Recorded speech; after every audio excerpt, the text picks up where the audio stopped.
Biswanath Probashi education ট্রাস্টের ঐতিহ্য, প্রকৃতি ও ভালোবাসার মিলনে একদিনের আনন্দ ভ্রমণ।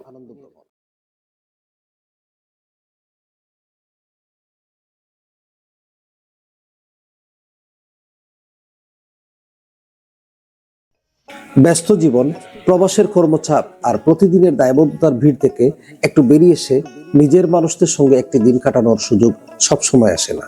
ঠিক এমনই একটি দিন, স্মৃতি হয়ে থাকার মতো একটি দিন উপহার দিয়েছে Biswanath Probashi education trust UK. দিনটি ছিল 29 জানুয়ারি 2026 খ্রিস্টাব্দ, বৃহস্পতিবার। নানান বর্ণাঢ্য আয়োজনের মধ্য দিয়ে ট্রাস্টের উদ্যোগে অনুষ্ঠিত হয় দিনব্যাপী আনন্দ ভ্রমণ। স্থান ছিল হবিগঞ্জ জেলার মাধবপুর উপজেলার শাহজাহানপুর ইউনিয়নের ঐতিহাসিক তেলিয়াপাড়া চা বাগানের বাংলো প্রাঙ্গণ। এই আনন্দ ভ্রমণে অংশ নেন যুক্তরাজ্য প্রবাসী ট্রাস্টিরা, বাংলাদেশ শাখার উপদেষ্টা কমিটির সদস্যবৃন্দ এবং বিভিন্ন পর্যায়ের সুধীজনরা। সবুজ প্রকৃতি, ইতিহাস আর আন্তরিক মানুষদের মিলনে পুরো দিনটি পরিণত হয় এক অনন্য অভিজ্ঞতায়। তেলিয়াপাড়া চা বাগানে পৌঁছেই চোখে পড়ে ইতিহাসের ছোঁয়া, কারণ এখানেই অবস্থিত বাংলাদেশের মহান মুক্তিযুদ্ধের প্রথম সেনা সদর দপ্তর। আনন্দ ভ্রমণের অংশ হিসেবে অংশগ্রহণকারীরা এই ঐতিহাসিক স্থান, স্মৃতিসৌধ ও চা বাগান এলাকা পরিদর্শন করেন। স্বাধীনতার সেই পবিত্র ভূমিতে দাঁড়িয়ে অনেকেই নীরবে শ্রদ্ধা জানান মুক্তিযুদ্ধের বীর সন্তানদের। এরপর পবিত্র কোরআন তেলাওয়াতের মাধ্যমে শুরু হয় আনন্দ ভ্রমণের আনুষ্ঠানিক কার্যক্রম। তেলাওয়াতের মাধ্যমে পুরো আয়োজন যেন এক প্রশান্ত আবহে শুরু হয়। দিনব্যাপী এই আয়োজনে সবচেয়ে প্রাণবন্ত ছিল খেলাধুলা ও বিনোদন। মোট 14টি প্রতিযোগিতা অনুষ্ঠিত হয়। এর মধ্যে ছিল কোরআন তেলাওয়াত, কুইজ, সঙ্গীত, অভিনয়, football, cricket, badminton, tennis, chair দৌড়, হাড়িভাঙ্গা, বেলুন ফুলানো, বোতল নিক্ষেপ এবং বোতলে পানি ভরা।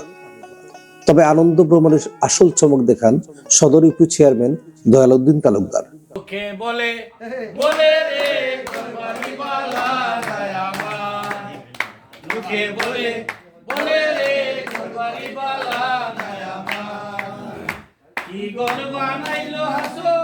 হাকিম হইয়া হুকুম কর, পুলিশ হইয়া দহর, সর্প হইয়া দংশন করো, উজা হইয়া যারো। তুমি বাঁচাও, তুমি মরাও, তুমি বাঁচাও। পরপর 3টি গান পরিবেশন করে সকলের নজর কাড়েন। বয়স, পদবি কিংবা অবস্থান সব ভেদাভেদ বলে সবাই অংশ নেন প্রতিযোগিতায়। কখনো হাসিতে, কখনো করতালিতে, আবার কখনো উচ্ছ্বাসে মুখর হয়ে ওঠে পুরো চা বাগান এলাকা। প্রতিটি প্রতিযোগিতায় চ্যাম্পিয়ন ও রানার্স আপদের জন্য ছিল দৃষ্টিনন্দন ক্রেস্ট, যা বিজয়ীদের আনন্দ আরো বাড়িয়ে দেয়। আনন্দ ভ্রমণের আরেকটি আকর্ষণ ছিল রেফেল ড্র। এই ড্রতে অংশগ্রহণকারী প্রত্যেকেরই জন্য ছিল নগদ অর্থ পুরস্কার। একের পর এক নাম ঘোষণার সঙ্গে সঙ্গে উচ্ছ্বাস ছড়িয়ে পড়ে সবার মাঝে। দুপুরে আয়োজন করা হয় 5 রকমের মুখরোচক খাবারে পরিপূর্ণ মধ্যাহ্নভোজ। সবুজ চা বাগানের বাংলো প্রাঙ্গণে একসাথে বসে খাবার গ্রহণের সেই মুহূর্তগুলো ছিল অত্যন্ত প্রাণবন্ত। খাবারের টেবিলে চলতে থাকে গল্প, স্মৃতিচারণ আর প্রবাসী জীবনের নানান রকম কথা। এই আনন্দ ভ্রমণে উপস্থিত ছিলেন বিশ্বনাথ প্রবাসী এডুকেশন ট্রাস্ট ইউকের chairperson Mohammad Bafiz Khan, vice chairperson Misbauddin, joint secretary Abdur Rahim Ranju, press and publicity secretary Shariful Islam, executive member Abul Hossain Mamun ও গয়াস মিয়া সহ ট্রাস্টের অন্যান্য নেতৃবৃন্দ। দিন শেষে যখনই সবাই ফিরে আসার প্রস্তুতি নিচ্ছিলেন, তখন ক্লান্তি নয়, সবার চোখে মুখে ছিল তৃপ্তির হাসি। কারণ এই আনন্দ ভ্রমণ ছিল শুধু একটি ঘুরে বেড়ানোর দিন নয়, এটি ছিল সম্পর্কের গভীরতা অনুভব করার একটি উপলক্ষ।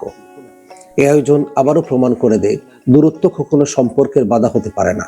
আন্তরিকতা, ঐক্য আর ভালোবাসা থাকলে একটি দিনও হয়ে উঠতে পারে আজীবনের স্মৃতি। বিশ্বনাথ প্রবাসী এডুকেশন ট্রাস্ট ইউকের এই উদ্যোগ নিঃসন্দেহে প্রশংসার দাবিদার। বিশ্বনাথ প্রবাসী এডুকেশন ট্রাস্ট ইউকের চেয়ারপারসন বাফিজ খান বলেন, আসসালামু আলাইকুম রহমতুল্লাহি ওয়া বারাকাতুহু। আজকে আমরা বিশ্বনাথ প্রবাসী এডুকেশন ট্রাস্ট ইউকের পক্ষ থেকে আমরা একটা আনন্দ ভ্রমণের আয়োজন করেছিলাম। আমরা আমাদের বিশ্বনাথ ট্রাস্ট অফিসের সামনে থেকে আমরা যাত্রা শুরু করেছিলাম সকাল 10টার সময় এই হবিগঞ্জের তেলিয়াপাড়া টি এস্টেটের উদ্দেশ্যে। তো আমরা এখানে এসে পৌঁছেছি প্রায় 1 ঘটিকার সময়। আমরা প্রায় 40 জনের মতো ছিলাম। আমাদের অনেক ট্রাস্টি ছিলেন, আমাদের স্থানীয় উপদেষ্টা মণ্ডলীর সদস্যবৃন্দ ছিলেন, বিশ্বনাথে অনেক প্রিন্ট এবং ইলেকট্রনিক মিডিয়া জার্নালিস্ট ছিলেন, সাংবাদিকরা ছিলেন। তো আমরা এখানে আজকে এই টি রিসোর্ট অ্যান্ড স্টেটে আমরা সারাদিন অতিবাহিত করেছি। অনেক আনন্দময় সময় আমরা কেটেছে, আমরা উপভোগ করেছি। আপনারা অনেকে জানেন আমরা বিগত কয়েকদিন খুবই ব্যস্ত ছিলাম আমাদের এডুকেশন ট্রাস্টের বৃত্তি অনুষ্ঠান নিয়ে। তো এরপরে আমরা একটু রিল্যাক্স হয়েছি এবং আমরা এই আনন্দ উৎসবের আয়োজন করেছিলাম। আমরা খুবই রিল্যাক্স করেছি, এখানে খাওয়া দাওয়া হয়েছে, পিকনিক হয়েছে, এখন অনেক খেলাধুলা হয়েছে, অনেক কুইজ হয়েছে, প্রতিযোগিতা হয়েছে, লটারি হয়েছে। তাহলে সবাই আমি মনে করি সকলে আজকে খুবই আনন্দ করেছেন, এনজয় করেছেন এই ট্রিপে। ভাইস চেয়ারপারসন মিসবাউদ্দিন জানান, আলহামদুলিল্লাহ, আমরা আজকে যে তেলিয়াপাড়া টি স্টেট ভিজিট করছি বিশ্বনাথ প্রবাসী এডুকেশন ট্রাস্টর সকল সম্মানিত ট্রাস্টবৃন্দ এবং আমাদের লোকাল কমিটির নেতৃবৃন্দরে নিয়ে অত্যন্ত আনন্দঘন পরিবেশে আমরা আজকের দিনটা কাটাইছি। সবাই খুব উৎসব মুখর পরিবেশে এখানে লাঞ্চ আমরা করছি, খুব সুস্বাদু হানি হয়েছে। ধন্যবাদ জানাই সর্বোপরি আজ এই টি স্টেটের যে ম্যানেজার সাহেব, উনি আমরা খুব সুন্দর একটা ফ্যাসিলিটি করিয়া দিছেন, আমরা ওনার কাছে কৃতজ্ঞ। এবং এডুকেশন ট্রাস্টের যে সকল সদস্যবৃন্দ আজকে আইসেন তারারে ধন্যবাদ জানাই। যারা আইতা পারছেন না ইনশাআল্লাহ তারা নেক্সট টাইম আইবা। আর আমরা খুব ভালো লাগছে, একটা ডিফারেন্ট অ্যাটমসফিয়ারে আমরা সবাই এখানে একটা হিস্টোরিক জায়গা। আমরা সবাই জানি যে আজকের এই যে বাংলোটাতে আমরা অবস্থান করছি, সারাদিন কাটাইছি, এই বাংলোটার অনেক ঐতিহ্য আছে। আমরা বিশেষ করে মহান মুক্তিযুদ্ধের স্বাধীনতা যুদ্ধের সময় এই বাংলাতে বইয়ে যে সেক্টরগুলো আছে এগুলা বাগবাটোরা করে দেওয়া হয়েছে। অনেক যারা মুক্তিযোদ্ধা আছিল এখানে বৈঠক করতো, তারা প্ল্যানিং করতো। তো অনেক হিস্টোরিক্যাল একটা জায়গা ভিজিট করলাম। আর সবাইকে আবারও ধন্যবাদ। ইনশাআল্লাহ আমরা আবারও বেড়াইতে যাই কোন জায়গায়। Thank you.